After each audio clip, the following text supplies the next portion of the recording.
Please note, in order to comply with YouTube policy, this free version of the audiobook has bedroom scenes and curse words redacted. If you would like to read the full text, please get the e-book or print version of the story. Chapter 1, Camille. I wasn't chosen as the best match for this month's Bachelor, again. That's the 10th time in a row that I've been passed over for someone else. When this group started almost a year ago, I was convinced that the Man of the Month Club matchmaking meeting was going to be my ticket to everlasting love and happiness with my soulmate. Each month, another happy couple is paired, and without fail, they magically fall in love. At the beginning of the next month, I get all gussied up and sit at the table of hopeful women with my fingers crossed. But each time, someone else is selected as the best match for that month's Bachelor. I understand the concept of paying my dues and waiting my turn. Plus, I want to be paired with the man that will give me the best chance of being in a satisfying and enduring, long-term relationship. But this is starting to get ridiculous. How is it possible that I'm no one's best match? Not to sound conceited, but I'm kind of a catch. I'm smart and successful. I can hold my own on the golf course with anyone. I make a mean dirty martini. I practice yoga 3 times a week. I have stylists who make sure my hair, makeup and clothing are all on point. Oh, and I'm one heck of a kisser. Not that anyone's stuck around long enough lately to find out about that particular skill. It really doesn't make sense. It's not like I'm a bridge troll. In fact, I have a lot to offer. I'm not sure why no one seems to be able to see that. Deciding that I need to put some good karma out into the world, I call my childhood friend Graham and ask him to be the man of the month at our group's next meeting. There has never been anything more than friendship brewing between the two of us, so I know that we won't be paired. But I hope that bringing the handsome and charming small-town inn owner to the group for someone else will be the good deed that sets me on the path to finding my own true love. Graham sounds happy to hear from me, but explains that he can't be this month's Bachelor because he is madly in love with a tough female firefighter. I'm delighted by the happiness evident in my lifelong friend's tone. He shocks me by asking, "Did you hear that my place burned to the ground?" "What? No. Was anyone hurt? Are you okay? What can I do to help?" The questions rush out of me in a flurry as I struggle to process this horrific news. Every time I've spoken to Graham since he moved to Illinois, he has told me about the work he puts into every detail of his quaint inn. That place was obviously his pride and joy. I can't believe it's gone. I plop down on the sofa and stare at the plush carpet as I try to figure out what I can say to comfort my friend. He must be absolutely distraught. Graham stuns me again by chuckling at my barrage of questions. Yes, chuckling. The strange outburst makes me wonder if the fire has sent him over the edge. It can't be easy to stay sane when facing losing your home, business, and livelihood in one fell swoop. "I appreciate your concern, but it will all work out," he says in a calm voice. He's far too relaxed about this. Perhaps the full reality of the situation hasn't settled into his mind yet. It hits me then, what I can do to help him. How about if I send you some cash to help tide you over until you get back on your feet? Money is the one thing I have plenty of, that everyone can use in a time of crisis. Graham sounds touched as he says, "That's really sweet of you to offer, Camille, but I'm going to be fine. I have enough money saved to get by for a while, and Gavin is giving me the proceeds from last night's concert to help me rebuild." "Oh wow, that's great," I say. "I just wish there was something I could do to help." "No need," Graham says jovially. "I have everything a man could want." I can tell by the delight in his tone that he is referencing his new love. It hits me then that this is exactly what I crave, the kind of love where you can lose everything and still feel like you have it all. A scratching noise at my front door draws my attention. I can't help but smile as I wonder if divine timing has delivered my true love to my doorstep. Excited, I fling the door open wide. At first, I don't see anything, but then my gaze travels downward. I say into my phone, "I gotta go, Graham. There's a pig at my door." He asks in a bewildered tone. "A pig?" But I'm already punching the button to hang up and stooping to greet my unconventional visitor. The meticulously clean animal is obviously well cared for. She proves herself to be friendly by waddling forward and flopping over, silently demanding a belly rub. Unable to resist, I scratch her soft belly. When I notice her red, bejeweled collar and name tag, I inspect it before saying, "Well, hello there, Charlotte." Mulling the cute name over in my mind, I mumble, "Charlotte?" That was the spider, not the pig. What kind of a moron names their pig Charlotte? As if in answer to my question, my environmentalist zealot neighbor, Leo Sullivan, comes stalking up my driveway. Chapter 2, Leo. My teeth grit together as I march up Camille Ellis's driveway. Of all the directions my ornery pot-bellied pig could have taken as she ran away, this has to be the worst. The last thing I want to do tonight is deal with the smug woman, who has an unbothered attitude about the harmful fertilizer runoff from her golf course going directly into the stream that traverses my property. Since she chose to ignore my stern warning that she is destroying the stream's ecosystem, I'm being forced to get an environmental lawyer involved to convince her to stop her careless pollution. I would prefer to work things out calmly and rationally between the two of us, rather than going to court over it, but Camille refuses to accept responsibility for her business's wrongdoings. Her willful ignorance is downright dangerous. I wish I could talk some sense into her, but my past attempts to reason with her have been either met with a patronizing attitude or completely ignored. Once I get close enough to Camille's front porch, I realize Charlotte is rolled over on her back, getting a belly rub from the blasted woman. That traitorous pig. If she wasn't so darn adorable and lovable, I'd trade her in for a more conventional pet, like a dog. Dogs are loyal to their masters. Pigs will apparently share their affection with anyone. But the truth is, I could never give up Charlotte. She's the perfect pet, except for her newfound tendency to run away. It annoys me to no end to see Charlotte and the woman hitting it off. Someone as selfish as Camille does not deserve the sweet pig's attention. As soon as I'm close enough for her to hear me, I call my pet's name. Charlotte whirls her head around and looks at me with a guilty expression in her eyes. She's smart enough to know she wasn't supposed to come here, even though she is currently being rewarded with a belly rub. Camille keeps scratching Charlotte so the pig doesn't come. She's an affectionate animal who loves human interaction. Of course, she isn't going to give up that attention to come when she's called, especially since she knows I'm annoyed with her. Exasperated, I let out a huff of air before saying to the woman, "She'll never leave if you don't stop rubbing her." The woman pooches up her lush pink lips as she responds to the pig, rather than me. "You're a good girl, aren't you? You don't want to go anywhere with that cranky, obnoxious man. I don't blame you one bit." Openly glaring at Camille, I say, "She's my pet and she loves me." Camille's smirk in my direction makes frustration with the entire situation race hot through my veins. Unsure why I feel the need to explain anything to the exasperating woman, I say, "Charlotte is a fantastic pig. She's house-trained, she loves to snuggle, and she comes when she's called, when she's not being encouraged to ignore me." I mutter the last bit, but Camille must hear me because her fiery gaze snaps up to mine.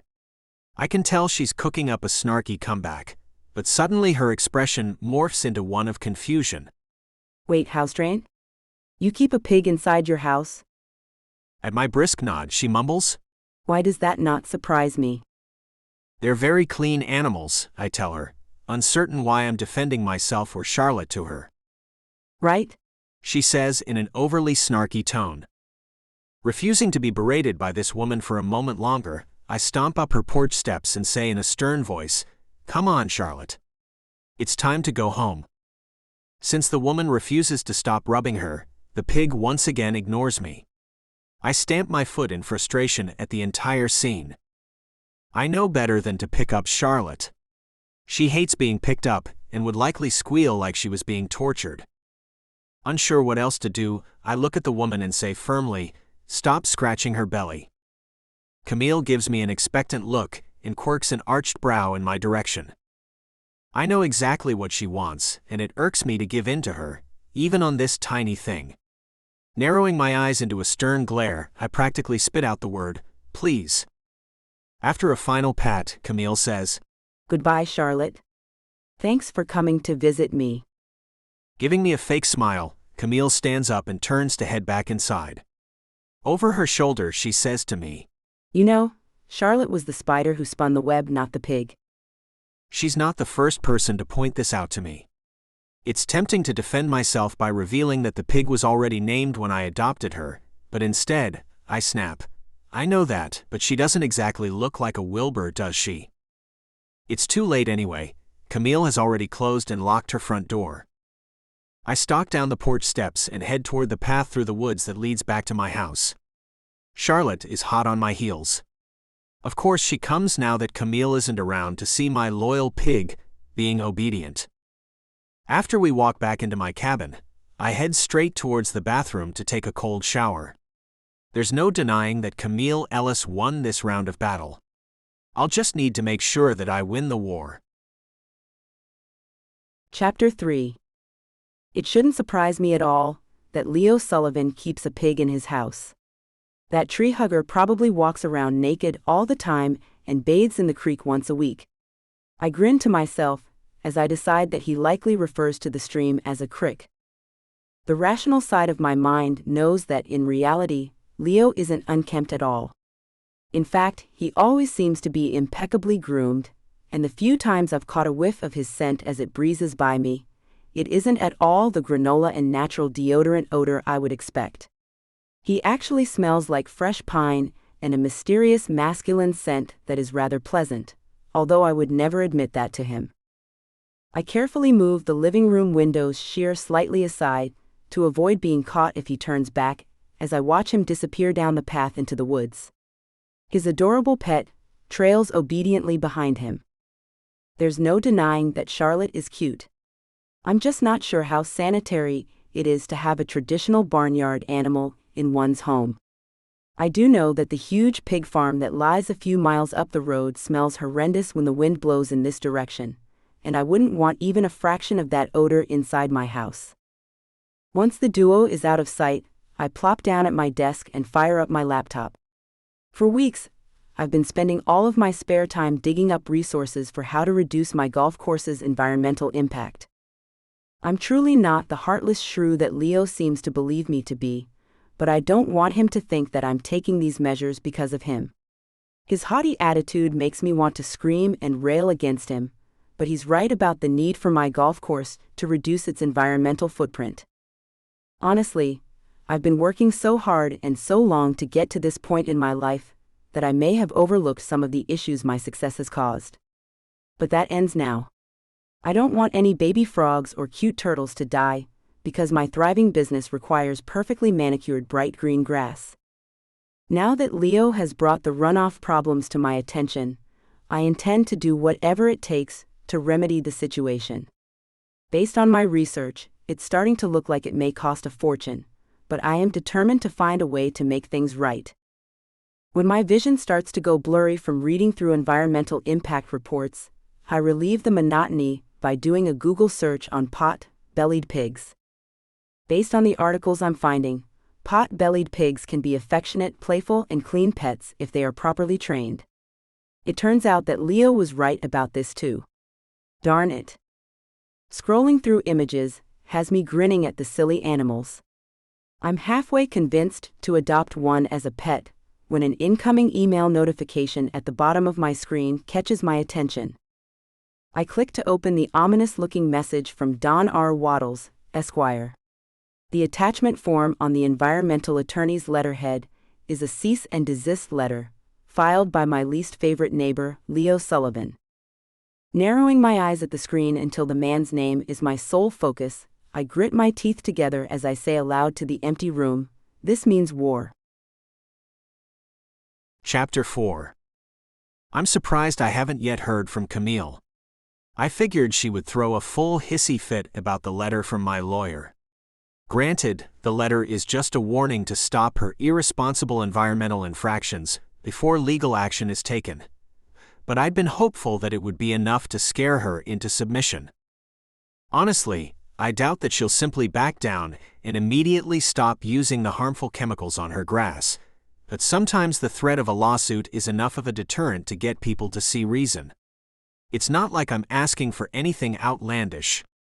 Not polluting our local creek that feeds into a larger river downstream is the bare, minimum expectation of any responsible citizen. Charlotte and I take a long walk through the sustainable Christmas tree farm I started a few years ago in the large field next to my home. It's almost time for customers to start coming to dig up their trees for the holiday season. I love replanting and taking care of these beautiful trees, and it feels good to know that my business is helping rather than harming the world. If Camille Ellis would be rational for a minute, she might realize that being green isn't a bad thing. Not only are thoughts of the annoying woman intruding on my peaceful outdoor time with Charlotte and our aromatic trees, but the actual woman is stomping across the damp earth in my direction. As soon as she's within yelling distance, she shakes a paper in my direction. What is the meaning of this? Her shouting definitely ruins the calming ambiance. In a neutral voice I answer, "It's to convince you to do the right thing." Camille looks down and gives Charlotte a much warmer greeting than I received. Hello, sweet baby. Are you actually wagging your tail at me? The woman sounds delighted that the pig is obviously so happy to see her. My lips morph into a snarl as I realize that she's right. Charlotte normally only gets excited to see me, but she's obviously thrilled by Camille's sudden intrusion on our morning walk. Glaring down at Camille's fancy shoes, I say, "You might want to get some work boots if you're going to be mucking around out here." Rather than taking it as a helpful suggestion as I had intended, she gets even more fired up. Steam practically billows from her ears when she glares at me and says, You might want to stop bossing me around. I shrug my shoulders before saying, "Just a suggestion to keep you from ruining your Jimmy Choos." They're Prada. She answers automatically, before her eyebrows cinch together. I'm surprised you've even heard of Jimmy Choo shoes. I guess I'm full of surprises, I tell her with a smirk that I hope conveys that she shouldn't underestimate me. Rather than being impressed, Camille rolls her eyes at my snarky response before whirling around and tromping back in the direction she came from. Just when I think she might let me have the last word, she waves the lawyer's letter in the air with her fist and without turning back, yells, You're going to pay for this, Sullivan. I'm smiling, despite my best efforts to the contrary. Something about the spitfire of a woman is absolutely irresistible. Reminding myself that she's a reckless polluter, I kneel down to check the soil around one of the biggest trees on the lot. Grabbing the tree's thick trunk, I say aloud, "In another year or two, you'll be 7 feet tall and get retired to the backlot. You've worked hard to bring holiday cheer to the Johnson family for numerous Christmases. It's almost time for one of these young saplings to take over for you." I stand back up and swipe my hands down my jeans before saying, "Well, Charlotte, it's official. I've started having full conversations with the trees." Turning my head from side to side, I suddenly realize my beloved pig isn't nearby. I call out loudly, "Charlotte?" Just then, I see her plump rump disappear into the woods following in the path toward Camille's house. Darn it.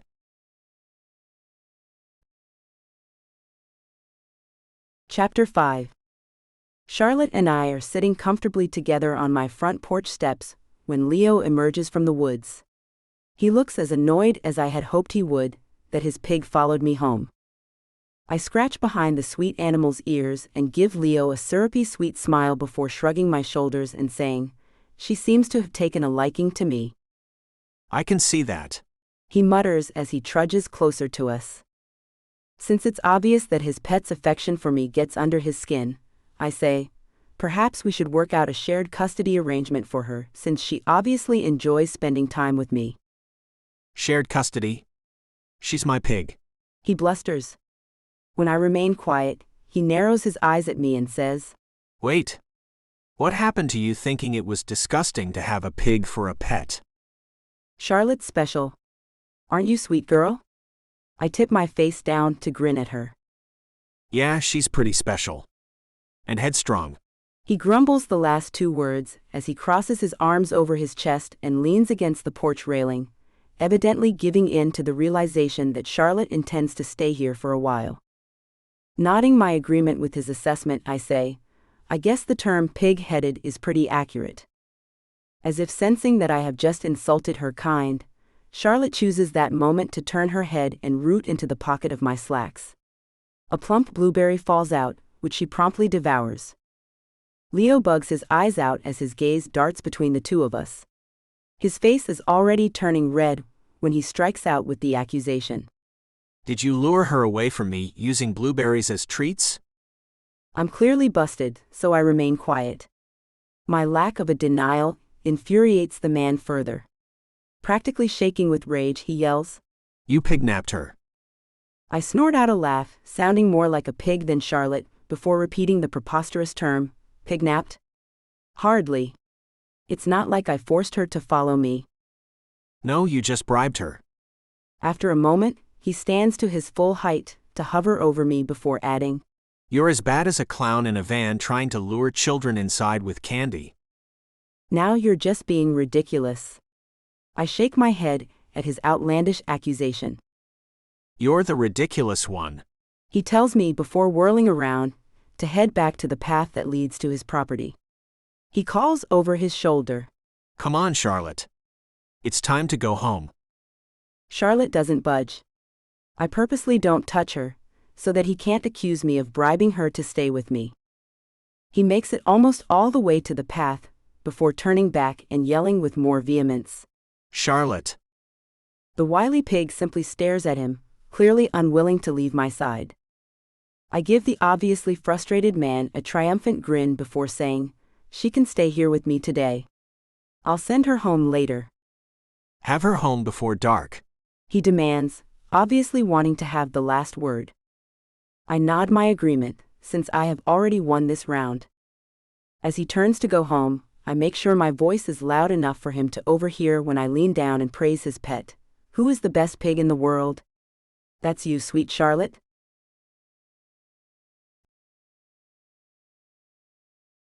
Chapter 6. I slam the door to my cabin shut and finally let the frustrated "arg" sound emerge from deep in my throat. Darn females.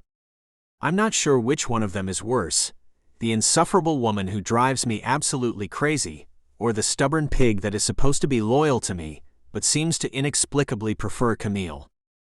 I'm a peaceful man who keeps to himself and does his best to live a life that does more good than harm for the world. Well, I used to be, anyway. Camille and Charlotte have me so charged up that my tame existence has been overtaken by annoyance teetering on the verge of rage. No one has ever gotten me this keyed up. Knowing that I need to release some of this excess energy, I decide to go to my longtime friend, Summer's yoga studio. It's been months since I really stretched my limbs or did any deep breath work. Maybe I can attend a hot yoga class and burn off some of this anger. One of the only benefits of Camille practically stealing my pet is that I don't have to worry about Charlotte getting into any mischief while I'm gone. If she causes any trouble today, it's Camille's problem. The satisfaction of that knowledge has me almost feeling better as I drive into town. Summer greets me in her typical easy, breezy manner with a big hug. I know the warm gesture is one of friendship and nothing romantic, especially since rumor has it that Summer has fallen in love with a burly biker that she met through some hot new matchmaking group. I watch as Summer practically floats to the front of the yoga studio's large classroom. She is traditionally pretty in an all-natural way and is the most socially conscious person I know. Summer is the type of person I should be attracted to, rather than my polluting, pig-stealing shrew of a neighbor. Shaking my head, I remind myself that I am not attracted to Camille, at least I don't want to be. Summer is leading our class in a flawless sun salutation, when a disruption in the back of the room draws everyone's attention. I almost can't believe my eyes as I watch Camille stroll confidently into the room and plop a yoga mat down next to mine. Looking at Summer, she says, Sorry I'm late, again. Unperturbed, Summer says with a chuckle, It's okay. We know about Camille's standard time. As Summer eases smoothly back into teaching our class, I hiss at Camille, "Did you leave Charlotte outside alone?" Oh, hi. She seems startled to see me here. When I bug my eyes out at her, silently demanding an answer to my question, she whispers, No, of course not. She's at the golf course. My employees are keeping an eye on her. Everyone there loves her. "Of course they do," I mutter as I angle my body into downward-facing dog pose. I can't focus on my breathing, because I'm too worried about how much fun Charlotte is likely having being the center of attention at Camille's golf course. My pet will probably never want to come home. My irritation surges at the realization that it's no wonder Charlotte prefers spending time with Camille over being alone with me at the tree farm. Needing to vent, I say, "You better hope she doesn't get hit with a golf ball." Camille lets out an unladylike snort at this, and darn if it isn't adorable. Unfortunately, I choose that moment to look over at her, and the sight nearly bowls me over. Her form-fitting yoga pants are hugging her in all the right places as she easily holds the pose, and she's flexible, very flexible. I can't stop staring at her perfect rear end hoisted in the air. It isn't long before redacted. The loose gray sweats I'm wearing aren't going to do much to hide redacted, so I do the only logical thing I can think of. I snatch up my yoga mat and storm out of there in a huff.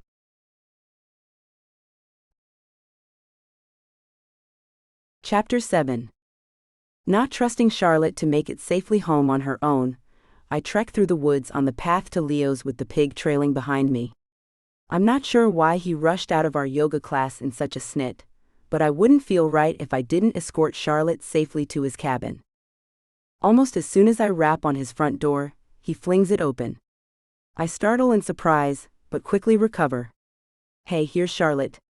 She had a great day stealing golf balls and greeting everyone that came to the club. He widens the door's opening to allow the pig to trot inside. She quickly flops down on the rug in front of his fireplace, obviously exhausted from her big day. Leo and I watch her, then share a smile, until he remembers it's me and purposely masks his. At his downcast expression, I decide to leave. He's already shutting the door behind me when I turn back to say, "I didn't mean to ruin your yoga class." He pauses with the door half closed. "You didn't." It's obviously a lie. I raise a brow in his direction, but don't verbally call him out on it. Instead, I offer, "If you'll let me know when you're planning to go to the studio, I'll skip those days." "That's not necessary," he says in a flat tone. His expression brightening slightly, he says, "We're like a divorced couple trying to avoid seeing each other and figure out a schedule for the kid." "Yeah, but we didn't get to have the fun of making our kid," I quip before I have a chance to think it through. When my meaning sinks in, Leo's eyes dart to mine. Running a hand through his thick hair, he says, "That's true." It's the first semi-friendly interaction that we've had, even though we're talking about not being with each other. Almost of its own accord, my tongue flicks out to wet my lips. His gaze is immediately drawn down to my mouth and stays there for a lingering moment. The sensual tension is too much for me. My fight or flight response kicks in and I turn to flee. Over my shoulder I say, "I hope Charlotte sleeps well tonight. Goodbye." Chuckling, he responds, "She always does." I freeze in my tracks when he adds in a husky tone, "I hope you sleep well too." If I didn't know any better, I would swear he was flirting with me. After whirling around to face him, I go for honesty and say, "I never do." "Never?" he asks, scrunching his face up in confusion. "Well, rarely." He still looks uncertain, so I shrug my shoulders and say, "Insomnia." "Oh wow. I can't imagine." His tone sounds truly bewildered as he continues, "I can fall asleep anytime, anywhere. As soon as I'm comfortable, I'm out like a light." "Of course, you're one of them," I mutter under my breath, frustrated that people who fall asleep easily take it for granted and have no idea how hard it is for the rest of us. Deciding that there truly is no hope for a truce between the two of us, and wishing that I'd left before I started flirting with this frustrating man, I spin around and head home without looking back.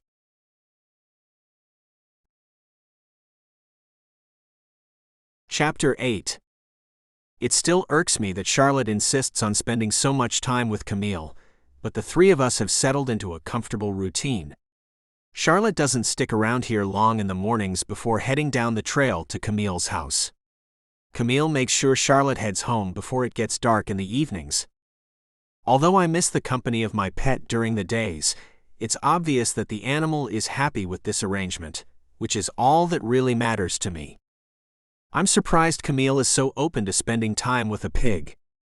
I had assumed she was a total priss, who was only buddying up to Charlotte as a way to annoy me. But that would have surely grown tiresome by now. It's starting to feel like the woman might truly care about the animal. Charlotte and I are relaxing over breakfast one morning when gunshots sound in the woods. Although Charlotte freezes and looks up, she quickly returns her attention to her food bowl and resumes scarfing down her breakfast.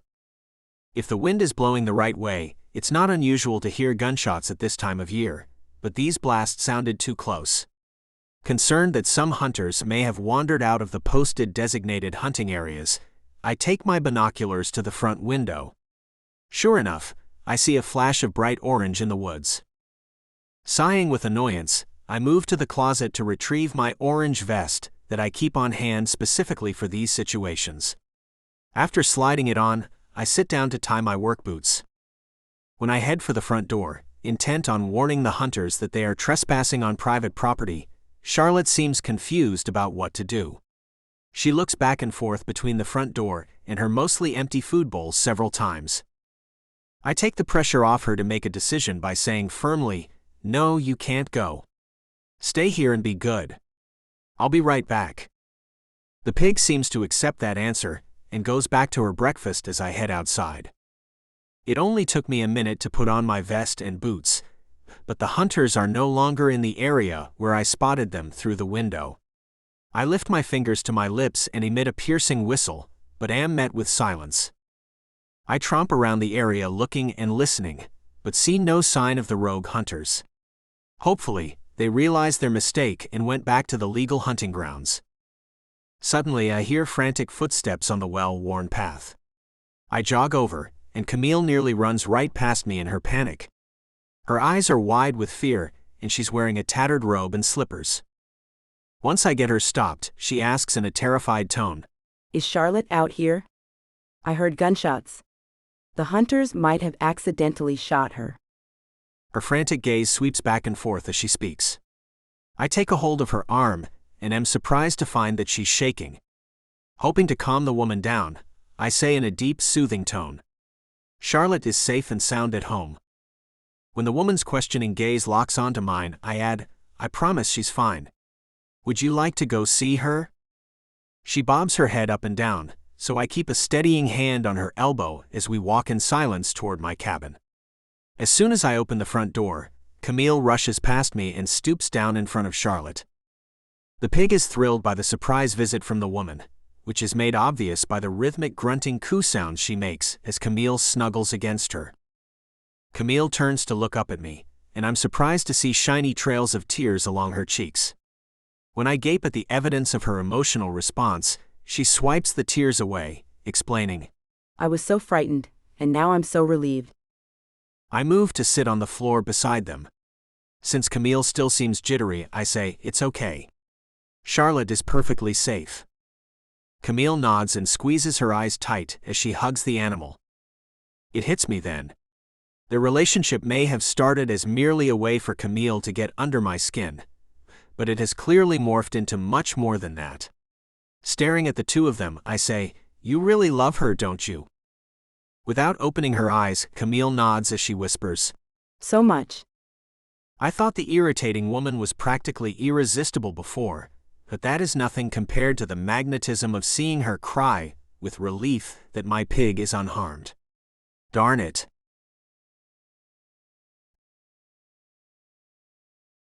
Chapter 9.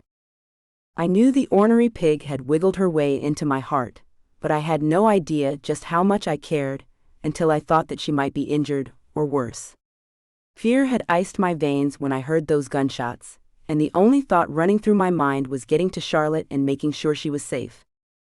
I'm glad Leo let me come inside his home, and see with my own eyes that she is fine.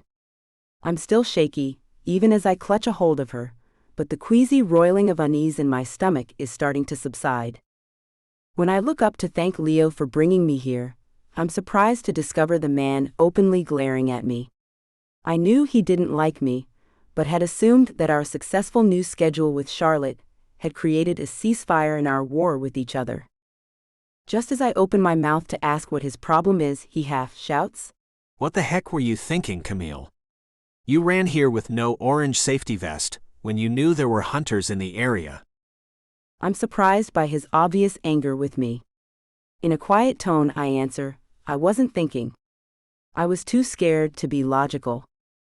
Indicating my ratty robe with my hand, I add, "I didn't even take the time to get dressed. Instead, I just sprinted in this direction, because I had to make sure that Charlotte was okay." Leo tempers his tone slightly when he asks, "What about your own safety? You could have been hurt." His voice is almost accusatory, as if he's angry with me for putting myself in possible danger. Tilting my head to the side, I say, "If I didn't know better, I would say it almost sounds like you care about me, Mr. Sullivan." He's staring intently at me when he whispers softly, "I do." His words were so quiet, I'm sure I must have misunderstood. I scrunch up my face in confusion and ask, "What?" Rather than answering, Leo leans forward and presses his lips to mine in a hungry kiss. He couldn't have surprised me more if he'd grown colorful, feathered wings and flown out of the room.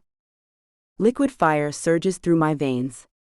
Never in my entire life have I had this strong of a reaction to a simple kiss. I redacted. His hands grip my back as we practically devour each other's mouths. It's been far too long since I've been with a man, and this particular one has every cell in my body zinging with anticipation. Desperate to feel redacted. His fingers come around to circle my wrist and stop my progress. I pull back and glare down at him. I'm redacted when he stuns me by picking me up and plopping me down beside him on the floor. Even though he's panting with desire, he says in a firm tone, "I can't do this with you." With that, he gets up and stalks into another room, which I assume is his bedroom. The sound of his door slamming echoes throughout the cabin as I sit there staring at the floor for a long moment. My cheeks heat with hurt and embarrassment. When my shame turns to anger, I shout, "Fine," toward the closed door where he made his dramatic exit. After standing and straightening my robe, I stomp towards the front door with as much dignity as I can muster. I call out over my shoulder, "Come on, Charlotte," and am relieved when I hear the pig trotting after me. I leave his front door standing wide open and march along the path to my home. I mutter to myself as I walk, "He can't do this with me," as if I am somehow unworthy of him. Who does he think he is? He'd be lucky to be with me. As much as I want to believe my angry ranting, there is no denying the niggling, doubtful, and fearful voice that always invades my brain at moments like this. You're not good enough. Once Charlotte and I are safely inside my home, I slam my front door, flop face down on the sofa, and burst into tears.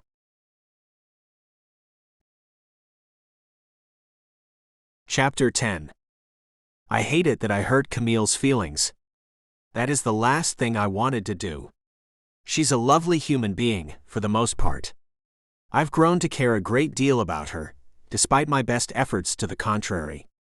In fact, I have more warm feelings for her than I'm willing to admit, even to myself. But she is a selfish and careless polluter. What kind of tree-hugging environmentalist would I be if I hooked up with someone who obviously doesn't have a social conscience? I can't give in to my desire for her, no matter how tempting she makes it. I wouldn't be able to look myself in the mirror every morning if I was with someone that irresponsible.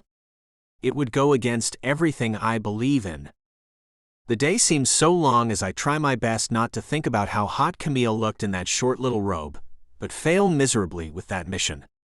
I can't keep the delectable memory of her redacted from popping into my head, and every time it does, my entire lower half redacted. Even though it was a stupid move on her part, it's completely endearing that she cared enough about Charlotte's safety to put herself at risk.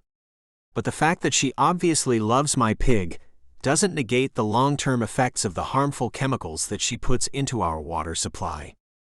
I simply can't ignore that, and I would grow to hate myself if I did. Darkness finally begins to fall, so I sit outside on the front porch and wait for Charlotte's return. When the pig doesn't come home at the normal time, frustration heats my core as I stand and stalk towards Camille's house. Is this the annoying woman's way of punishing me? Is she trying to get back at me for what happened this morning by actually pignapping Charlotte? It's much easier to assume that Camille is at fault for Charlotte not returning home on time than to wonder if something might be wrong. The mere idea that either of them could be harmed or in any kind of danger has my heart racing in my chest. Now that the intrusive thought has entered my mind, I can't get rid of it. Worried for their safety, I pick up the pace of my trek through the woods. The further I go, the more dread settles in my gut. Soon I go from jogging to an all-out sprint. By the time I reach Camille's front porch, I am completely winded. I pound on the thick wood of her front door, then tip down to brace my hands on my knees. Apparently, I'm not in nearly as good of shape as I thought. It takes Camille too long to answer, so I stand back up to my full height and begin frantically beating on the door. The certainty that something is wrong is almost overwhelming. When Camille finally flings the door open and glares up at me, sweet relief surges through my system. What the heck is so darn important that you can't wait for 5 seconds? The beautiful woman grouches. Rather than answering, I ask in a breathless voice, "Is everything okay? Are you and Charlotte both all right?" She must hear the true panic in my tone, because she immediately soothes me. Yes, we're both fine. After opening the door wider, she points to the snoozing pig and says, She's taking a nap on her bed.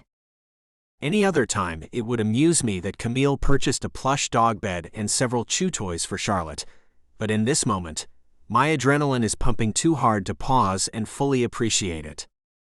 I walk inside and stare at the snoozing animal as I say, "When she didn't come home on time, I had this awful feeling that something was wrong." Yeah, I know that feeling well after this morning's scare. Camille says. Guilt tinges her tone when she adds, I know I'm late sending her home, but she looks so peaceful sleeping. I would have sent her as soon as she woke up. I nod my head and sink down onto her couch. Normally, I wouldn't be so presumptuous as to make myself at home, uninvited, but I need to catch my breath. Camille seems to take pity on me by going to the kitchen and getting me a glass of cold water from the tap. When she hands it to me, I take a sip before saying, "I'm relieved to see that you didn't bring me a single-use plastic bottle of water."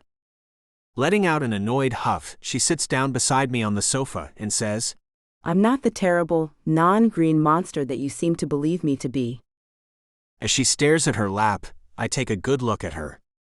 She's still in her tattered robe, or she has already put it on again, which seems out of character for the sophisticated, fashionable woman. Her face is also red and puffy, as if she has been crying. Hoping that nothing is wrong, I ask, "Are you okay?" Her angry gaze darts in my direction before she snaps, No, I'm not okay. Believe it or not, I'm not used to having my advances shunned. Most men would be thrilled to have me make a move on them. "I'm sure that's true," I respond carefully, trying my best to keep my tone steady, even though I want nothing more than to lunge in her direction. When she keeps staring down at her lap as if she is embarrassed or ashamed, I can't keep myself from adding, "And I'm one of them." She makes a harumphing sound of disbelief, so I scoot closer to her on the sofa and lift a palm to her cheek. After I gently turn her face in my direction, I wait until she lifts her gaze to make eye contact with me, before saying, "I don't want to want you, but I can't seem to help myself." I've been expecting her gaze to soften at my bold admission, so I'm startled when she stands up, points at the door and shouts, Get out.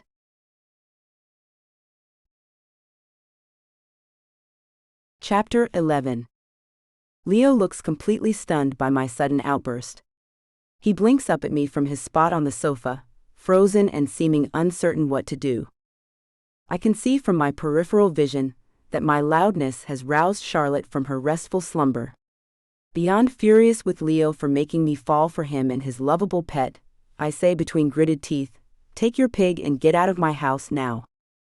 I'm practically seething by the time I get to the last word. My hateful tone does the trick, because Leo stands up in an obvious snit and rushes for the door. He calls over his shoulder. Come on, Charlotte. Let's get out of this crazy lady's house. Charlotte must sense the heightened emotions, because she immediately gets up and follows him toward the door. Oh, I'm the crazy one? I half shout. Leo whirls around. His eyes are blazing with fire when he responds. Yes, as the matter of fact, you are. I finally admit my feelings to you, and you kick me out. If that isn't crazy, I don't know what is. My eyes widen, and my mouth falls open before I respond. Oh, you telling me that you don't want me is supposed to make me swoon? You truly have no idea what a judgmental jerk you are. Why? Because I don't want to be with someone whose business goes against everything I stand for and believe in? He fires back. No, because you won't even give me the benefit of the doubt.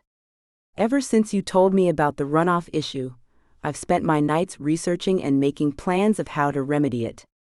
Sure, it was careless and irresponsible of me not to realize beforehand what our fertilizer chemicals were doing to the local waterways, but now that I know about the problem, I'm fixing it.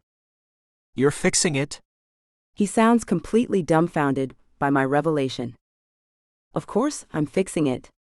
In fact, I'm working on arranging a massive cleanup effort that will leave the ecosystem and water quality better than it has been in years.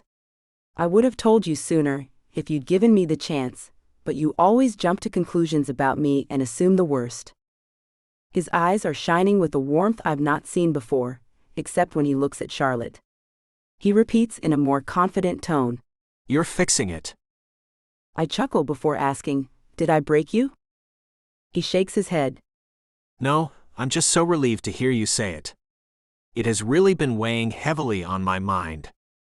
Wanting to make my motives clear, I cross my arms over my chest and say, well, I'm not doing it for you.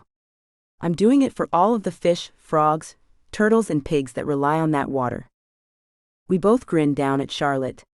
She is blinking back and forth between us, obviously confused by our yelling. Softening my tone, I say to the animal, it's okay, sweet baby. Mommy and Daddy are just having a disagreement, but we both love you very much. I hadn't meant for the mommy and daddy comment to emerge, but now that it's out there, I can't take it back. When I look at Leo to see if the reference freaked him out, he's beaming at me. His smooth, deep voice takes on a tender tone I've never heard him use before when he says, I think it's probably best for the pig if we make an effort to get along with each other. In fact, I think she might benefit from us being a romantic couple. I can't wipe the wide smile from my face as I answer, well, if it's best for the pig, that's really all that matters. The words barely escape from my mouth before Leo lunges in my direction and crushes his lips to mine.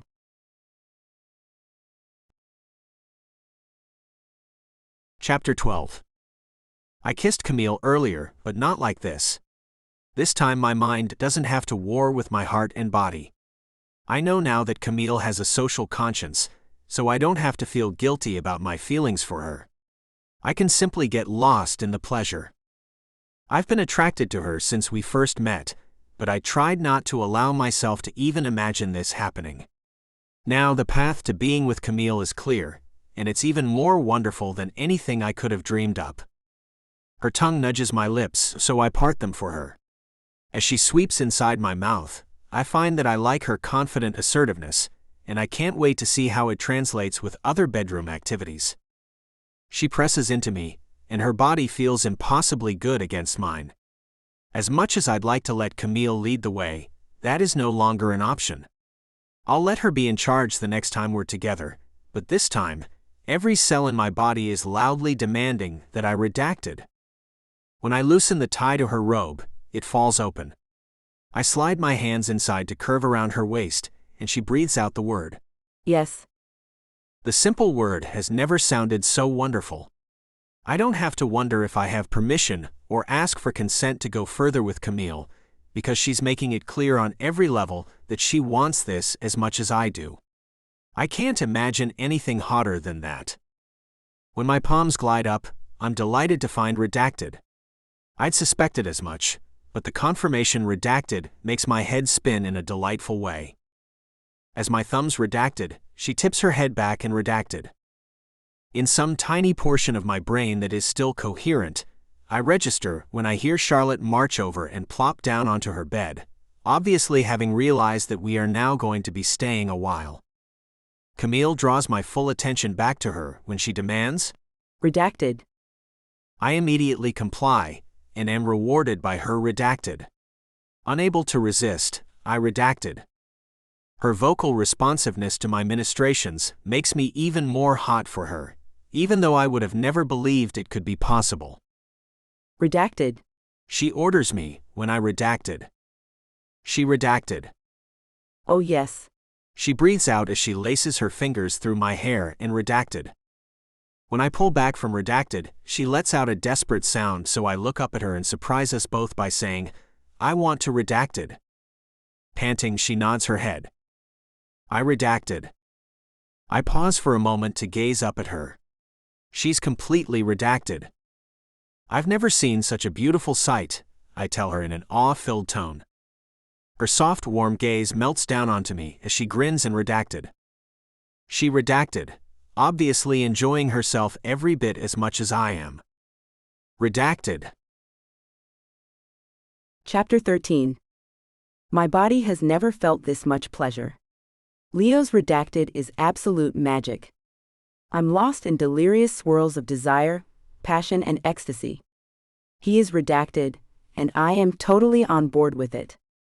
If I don't release soon, I'm certain that I'll be left completely insane. My body can't take much more of this marvelous earth-shifting spiral. Delicious quivers shiver along my spine, all the way down to my toes. I never want his redacted to stop, yet at the same time, I'm desperate for the relief of completely letting go. His hot breath makes my eyes roll up toward the ceiling when he breathes out the words, Redacted, Camille. That simple direction is all it takes for redacted. His hands have a firm grip on redacted. I'm still redacted. I shake my head and say, woo. That was. He stands and saves me from having to find a word by nodding his agreement and saying, It sure was. Now it's your turn, I tell him before giving him a wide smile. I didn't do that with the expectation of any kind of reciprocation. He responds immediately. Seeing the shadow that has darkened his gaze, I quickly assure him, I know, but I want to bring you so much pleasure that you'll never think about another woman ever again. His expression brightens perceptibly before he says agreeably, Okay then. I think it's time to move this party to the bedroom, I tell him, before whirling around to race down the hallway. I hear him hot on my heels, but he pauses in the doorway when I make a pit stop at the bathroom. His questioning gaze is visible in the mirror over the sink, until I retrieve a redacted that I keep in the medicine chest, and wave it in his direction. After nodding his understanding, he says, You better grab two, just in case. Grinning at him, it's my turn to say, okay then. I ease by him in the bathroom doorway, and sprint toward my bedroom. After I rest back on the oversized bed, I use a hand to indicate redacted before saying to him, It's time for you to redacted. Yes, ma'am. He says obediently, already stooping to untie his boots. When he's down to just his black boxer briefs, I stare down at redacted. Almost of its own accord, my tongue flicks out to wet my lips. After moving to the edge of the bed, I reach out for him. He moves to stand directly in front of me. I use both hands to redacted. When I tear my gaze away from it and look up, I'm delighted to find that his eyelids are lowered, and he is gazing down at me like I am the most precious being on the planet. I could definitely get used to that loving look. His Adam's apple bobs when I whisper the words, I want you. It seems like he doesn't trust his voice to work when his jaw clenches, and he simply nods his head in answer. Feeling powerful that I have this much of an effect on him, I slowly redacted. Gazing at redacted, I say in an appreciative tone, oh my.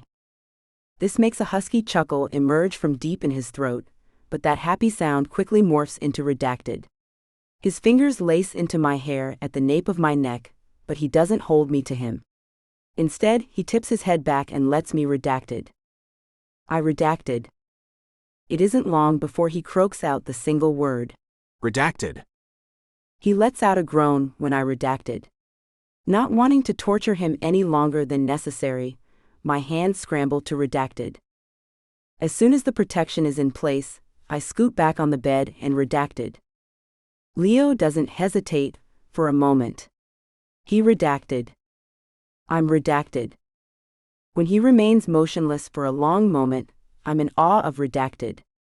He uses his hands to cup both sides of my face as he gazes intently down at me, with desire and adoration shining bright in his eyes. Never in my entire life have I felt so cherished. I don't want this blissful moment to ever end, yet at the same time, the fire in my belly is building once more and demanding that we see this through to the end. Unable to hold back any longer, I redacted. Leo beams down at me. After pressing a sweet, soft kiss to my lips, he murmurs, "So impatient." His actions don't match his words, though, because he begins redacted. My entire body redacted. Arching my back, I redacted. It barely registers in my mind when he redacted. "I love watching you redacted." His naughty, panted words send me over the edge. I redacted. His redacted. Redacted. "Yes, Camille." He yells as he redacted. I redacted, then flop down onto his damp chest. Tiny, lingering quivers are still tingling along my nerve endings when I close my eyes. For the first time in longer than I can remember, sleep is calling me.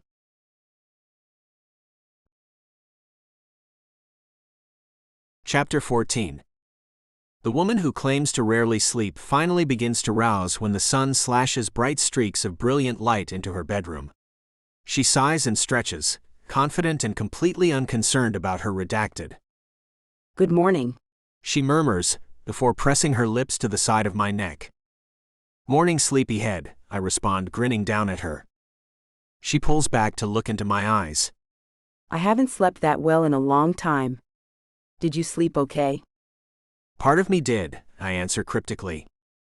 At her curious look, I expand. "The arm that was underneath you was asleep for a good part of the night." Camille's expression is full of concern when she says, Oh no. Why didn't you move out from under me or say something? "I didn't want to disturb you, since I know it's a rare thing for you to get in some good rest." Her features are still drawn downward, so I add, "Besides, it wasn't unpleasant because I got to be so close to you." It wasn't unpleasant, huh? That's how you would describe our night together? She tries to sound miffed, but I can tell by the smile turning up the corners of her mouth that she isn't truly angry. Needing to make sure she understands, I say, "No, I would describe our night as being fan-fricking-tastic." Same. She readily agrees. We rest comfortably together for a long moment before she says, You know, I was out of my mind with pleasure, but I could swear that you started calling me Cammy. "I did. Is that okay?" I ask, hoping that she'll like the cute nickname as much as I do. She thinks it over for a moment before answering, Normally, I hate it when people try to shorten my name, but since it's you, I think I kind of like it. "Really?" I ask as my chest puffs up with the honor of being granted the privilege. Yes, I like the familiarity of it. After a moment, she adds in a warning tone, Just don't call me Cam. "No, never," I readily agree. With that settled, she says, I really don't want to move out of your arms, but my body has needs. As if proving her point, her stomach growls loudly. I chuckle at the obnoxious sound as she stands and heads into the bathroom. She picks up a decorative pillow and lobs it playfully in my direction for laughing at her. When she emerges from the bathroom, I'm bummed to find that she has donned a short, silky robe. I'm already making plans in my mind to take it off her after she gets some breakfast in her grumbly tummy. I head into the bathroom as she calls over her shoulder, I'll feed Charlotte and let her out.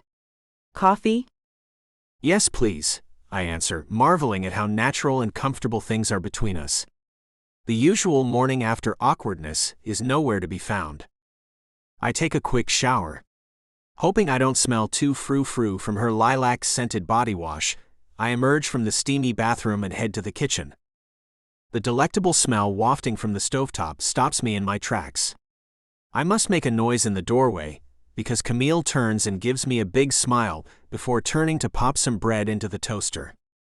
My blood is pounding in my ears when I glance between Charlotte chewing happily on a toy on the living room floor and the pan that Camille has on the hot burner.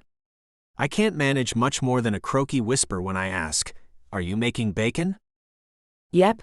She answers breezily as she pours coffee from the pot into 2 mugs. When she turns to hand me one, she catches sight of me and freezes. Her eyebrows scrunch together as she asks, Are you okay? You're deathly pale. Rather than answering her question, I glance in Charlotte's direction, then back at the sizzling pan before saying, "Bacon." Understanding dawns in Camille's expression. Oh no. She sets the coffee mugs down on the table before saying, It's turkey bacon.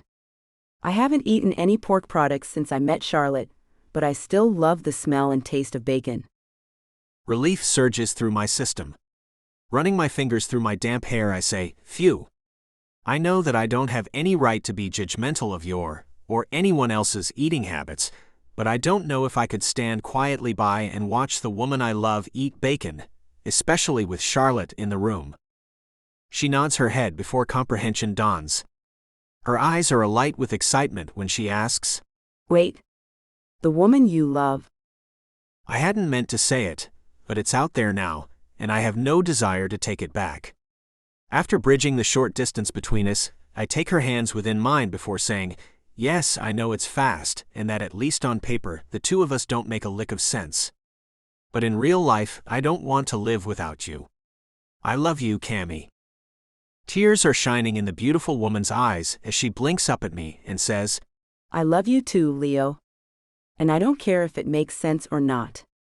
I want us to be together.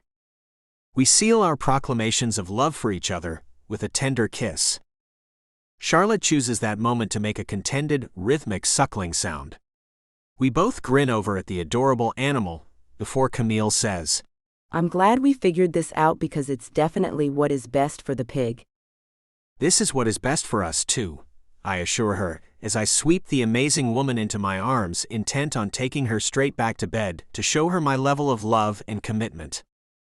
My grand romantic gesture is paused when Camille screeches, Wait.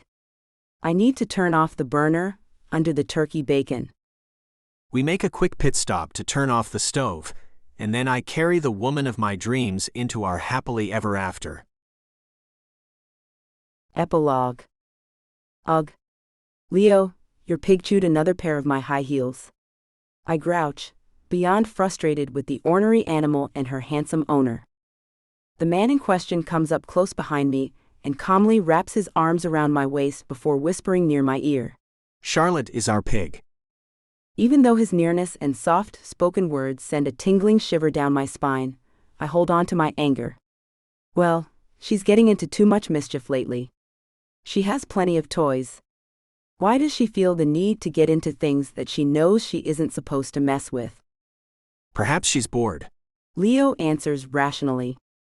The idea hits me then, and I can't believe I didn't think of it sooner.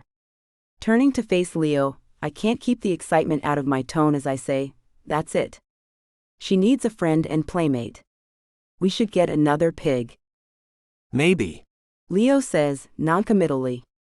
He is showing much less enthusiasm for the idea than I was hoping for. Suddenly, his eyes light up with an idea of his own. Or maybe we should give her a different kind of playmate, of the human variety. Charlotte already has plenty of human interaction, so I scrunch my face up and say, she's always a hit at the golf club when she visits, but we have to keep her on a leash the whole time because I don't want her to run onto the course and get hit by a golf cart or stray ball. Since Leo clearly didn't like the second pig idea, I say, how about if we talk Summer into offering a pig yoga class? I hear it's already a popular trend with goats. Leo chuckles at this before saying, We can mention the idea to Summer at our next class, but I was thinking of bringing a child into the mix. For Charlotte, of course. For Charlotte, huh? I give the silly man a happy grin. And us. What do you think? There is no denying the hopeful look in his gaze. Even though I've never really considered the prospect of having a baby before, I don't hate the idea, especially with Leo by my side. I'm not ready to make any promises yet, but I am open to discussing it further, so I shrug my shoulders and say, maybe one of these days. That is enough of an opening for Leo to whoop with excitement, as if I am in full agreement. Shaking my head at the impossibly handsome man, I remind him, I said maybe. He leans in to press a sweet kiss to my temple before saying, I know, and I won't pressure you. When you're ready to talk about it, I'll be waiting. I love it that he's so thoughtful and in tune with my needs, but I don't get the chance to tell him that because his cell phone begins jingling. He glances at the screen before saying to me, It's an old friend from my hockey playing days.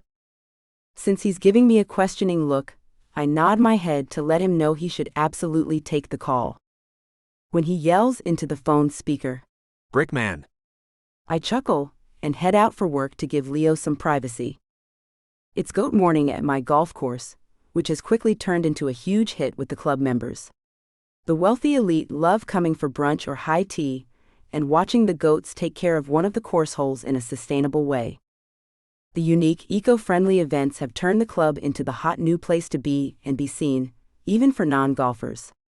Our goat grounds crew is cost-effective, they have minimized our use of pesticides, and they even eliminated a troublesome patch of poison ivy along the fence line near hole 3 with no ill effects. I'm taking my first break of the day when Leo walks up behind me and whispers near my ear, I find your obvious social conscience to be sexy as can be. I giggle at his racy admission. If the prim older woman sitting nearby sipping her tea with her white-gloved pinky raised could hear him, she would likely be completely scandalized. I, on the other hand, am fully turned on by his words. Turning to face him, I say in a quiet, husky tone for his ears only, my golf course is now considered to be an example in the industry of environmentally responsible practices. You're speaking my love language with this hot talk, Cammy, but we need to change the subject, or I'm going to redact it. That doesn't sound bad at all, but save it for when we're alone later. Tonight, I'll tell you all about my plans for switching the clubhouse to exclusively using eco-friendly cleaning products. I can't wait. He groans. Deciding not to torture him further, I change the subject by looking around and asking, Did you bring Charlotte with you? Yes, one of the caddies is keeping an eye on her for a little while. He points vaguely in the direction of the pro shop. I narrow my eyes in the direction he indicates, but don't see any sign of our pet. I hope you left her with someone responsible, because if she gets loose, she'll probably terrorize the goats. I'm sure it will be fine. He assures me. The phrase famous last words pops into my mind, but instead of voicing it aloud, I ask, Is everything okay with your hockey buddy? Yes, Brock's fine. He was calling because the live chat data breach allowed his social media accounts to be hacked. The criminals are impersonating Brock and reaching out to all of his friends and family to ask for money. Oh, that's terrible, I weigh in, truly feeling for the man. It would be so embarrassing for all of your acquaintances to start avoiding you because they think you are constantly begging for handouts. Leo nods his agreement before saying, They haven't reached out to me yet, but I would have known it was a hoax. Brock is a successful professional hockey player. He would never need to reach out to a simple tree farmer for cash. Gazing up at him, I say, There's nothing simple about you. When he leans down to press his forehead against mine, it's all I can do to keep from tipping up for a kiss. But I know that neither of us will want to stop at just a chaste kiss, and I have more work to do at the club today before I can head home. Promising myself that there will be plenty of kissing, and more, later tonight when we're alone, I hint to Leo, I received a call of my own while we were apart. Anything exciting? He asks, giving me his full attention. Nodding, I answer, It was my friend Phoebe who created the new matchmaking app that pairs couples for her Man of the Month club group. I've attended every meeting so far, but haven't yet been matched, so she wants to take me under her wing as a special project to help me find that special someone. Leo's brows cinch together. His voice is barely more than a whisper when he asks, Are you going to let her do that for you? Of course not, silly, I reassure him. I don't need a Man of the Month, because I've already found the man of my lifetime. You're my love of a lifetime, Camille. He murmurs. My eyes fall shut as I decide that just one kiss won't hurt anything. Everyone around us is paying attention to the goats, rather than us anyway. Just as I tip up on my toes to brush my lips across Leo's, I hear a fracas. We both look over just in time to witness a young caddy sprinting toward the golf course yelling, Come back, Charlotte. Professional hockey player Brock Man is known as Brick Man on the ice. The intelligent, poetic man is used to having people underestimate him. Peaceful Dr. Caroline Wilson is charged with taking care of Brock's thick skull. When she has to tell him it's no longer safe for him to play the sport he loves, sparks are sure to fly. Skate away with Brock and Caroline in Iowa Intellect. See what all of the fuss is about when you join Indy's favorite matchmaking group, the Man of the Month Club. Get swept into the drama with an entire year of spicy romances that will leave you breathless.